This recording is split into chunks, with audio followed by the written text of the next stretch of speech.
आप देख रहे हैं आज तक, आपके साथ हूं मैं नेहा बाथम। प्रियंका गांधी वाड्रा से इस वक्त मेरे सहयोगी राजदीप सारदेसाई बात करें। अपना धर्म निभा रहे हैं। Priyanka Gandhi ji, Vadra ji, there is a question which नहीं, आप कह रही हैं अपना धर्म निभा रहे हैं। The question that is often asked is that if there is so much happening in UP, maybe the Congress needs to be on the ground. You need to stay in Lucknow over the next 6 months, or indeed possibly you should have been there over the last year, so that these issues are raised.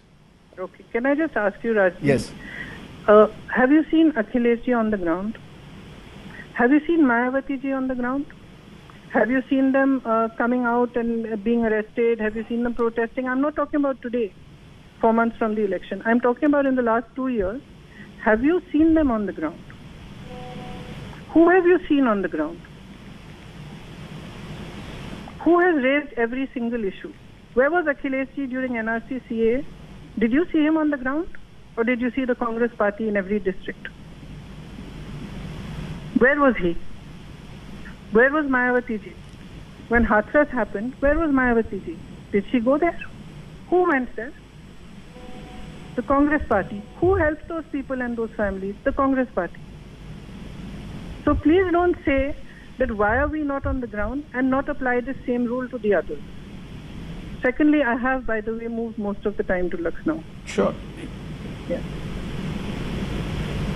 जी, ये जो है कि 8 लोग मरे हुए, जैसे आपने कहा, इसे उन लोगों के साथ आपको सहानुभूति दर्शानी, हमें भी सबको एक तरह से सहानुभूति है जब कोई भी बेकसूर इस तरह से मरता है, लिंचिंग होती है या गाड़ी के नीचे कुचला जाता है। क्या आपको लगता है हाथरस हो या लखीमपुर खीरी, एक बार कैमरा वहां से चला जाता है, इनकी तरफ लोग देखते नहीं है, इनकी जो हालत है वहां भी हमने हाथरस में देखा है, परिवार अभी भी पीड़ित है, अभी भी डरा हुआ है। और मैं देखती हूँ, किसी से भी आप पता करिए। तो क्या आप जी, तो क्या आप विश्वास दिला सकती, तो क्या आप विश्वास जी, मुझे बात करने दीजिए। जब मैं NRC CA में आजमगढ़ में गई, आज भी मेरे व्हाट्सएप पे हैं, मैं सबसे बात करती हूँ। आज भी सब जानते हैं, मैं जानती हूँ कि कौन सी लड़की कौन से स्कूल में पढ़ रही है, कि वो परिवार क्या कर रहा है, कि उनकी कौन सी मुसीबत है। मैं नहीं छोड़ती हूँ लोगों को, ये मेरा स्वभाव नहीं है। तो अगर बाकी करते हैं तो करने दीजिए, तो वो उनकी राजनीति। एक तरह से जी, देखिए, तो आप मुझे कह रही हैं ये आपकी राजनीति होगी कि जहां भी कोई भी पीड़ित है आप उनके साथ रहेंगी। जी, मैं रहती हूँ, उन सबको मालूम है, मुझे आपको बताने की जरूरत नहीं है। आप वहां जाके पूछ लीजिएगा, जिससे मैं मिली हूँ, तो उनसे पूछ लीजिएगा कि भाई इसके बाद में कोई टच में रहता है आपके साथ, कौन कौन सा नेता रहता है, वो जवाब दे देंगे आपको।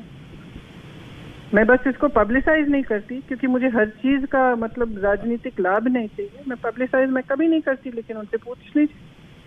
बट बात यह है कि यहाँ पे जो हुआ है, ये एक तरह से देखिए, जो देश का अन्नदाता है, देश को सींचा है उसने, ये देश उसी की मेहनत पे बना है। उसका बेटा आपकी सीमा पे जवान बन के खड़ा होता है, उसके साथ जो इस सरकार का सलूक रहा है पिछले साल भर में, उसका कोई मतलब किसी भी तरह से कहीं से भी कोई नैतिक आधार नहीं है। वो प्योर राजनीति है, जिस तरह से इन्होंने ट्रीट किया है किसानों को। और आज वो इस हद तक आ गया है कि आपके मंत्री, उनके परिवार के सदस्य जाकर किसानों को गाड़ी के नीचे कुचल सकते हैं। और आप चाहते हैं कि देश में कोई कुछ नहीं बोले। आप चाहते हैं कि प्रियंका गांधी वाड्रा घर पे बैठे, आप चाहते हैं कि अखिलेश यादव जी भी घर पे बैठे, मायावती जी भी घर पे बैठे, सारा ऑपोजिशन घर पे बैठे और सिर्फ आप बोलते रहे। ये तो डेमोक्रेसी है ही नहीं ना, लोकतंत्र है ही नहीं ना। फिर हम मान लेते हैं कि लोकतंत्र खत्म कर लिया इन्होंने, कॉन्स्टिट्यूशन को खत्म कर दिया।